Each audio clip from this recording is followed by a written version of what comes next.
കോളേജിൽ ജീൻസ് മേലിൽ ഉപയോഗിക്കാൻ പാടില്ലെന്ന മാനേജ്മെന്റിന്റെ ഉത്തരവ് ശനിയാഴ്ചയാണ് നടപ്പാക്കിയത്. വിദ്യാർത്ഥികൾ ഉത്തരവ് പാലിച്ചില്ല. ബികോം അവസാന വർഷ വിദ്യാർത്ഥികൾ മുഴുവൻ ജീൻസ് ധരിച്ചു വന്നു. കോളേജ് അധികാരികൾ ആരെയും ക്ലാസ്സിൽ കയറ്റിയതുമില്ല. റീസൺ പറയുന്നതെന്ന് വെച്ചാൽ എല്ലാ പിള്ളേരും ലോവസ്റ്റ് ആയിരിക്കും, എല്ലാവരും കീറി ജീൻസൊക്കെ. ഇന്നിവിടെ ഒരു 150 പേര് കൂടുതൽ ഇവിടെ പിള്ളേരൊക്കെ ഉണ്ട്. ആ പിള്ളേരിൽ ഒരാൾ അങ്ങനെ ഒന്ന് കാണിച്ചു തരാണെങ്കിൽ നമ്മൾ അവർ പറഞ്ഞത് അല്ല അല്ല അങ്ങനെയാണ് ഇവര് പറയുന്നത്, മാനേജ്മെന്റ് പറയുന്നത്. വേറെ കാരണം എന്താണെന്ന് വെച്ച് കഴിഞ്ഞാൽ 10, 100, 200, 300, 500 വരെ ഫൈൻ അടിപ്പിക്കണേ. ആ ഒരു കാരണമുള്ളതുകൊണ്ട് ആരും ഇടൂല. ഇപ്പൊ ആരും അങ്ങനെ ഇടില്ല. വെള്ളി ശനി ദിവസങ്ങളിലാണ് കളർ വേഷം ധരിക്കാൻ കുട്ടികൾക്ക് അനുവാദമുള്ളത്.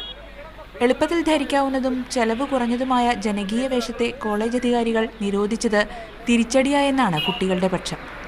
ക്യാമ്പസിൽ ഡീസന്റ് വസ്ത്രധാരണം വേണമെന്നതുകൊണ്ടാണ് ജീൻസിനെ വിലക്കിയതെന്നാണ് മാനേജ്മെന്റ് അവകാശപ്പെടുന്നത്. മീഡിയ 1 കൊച്ചി.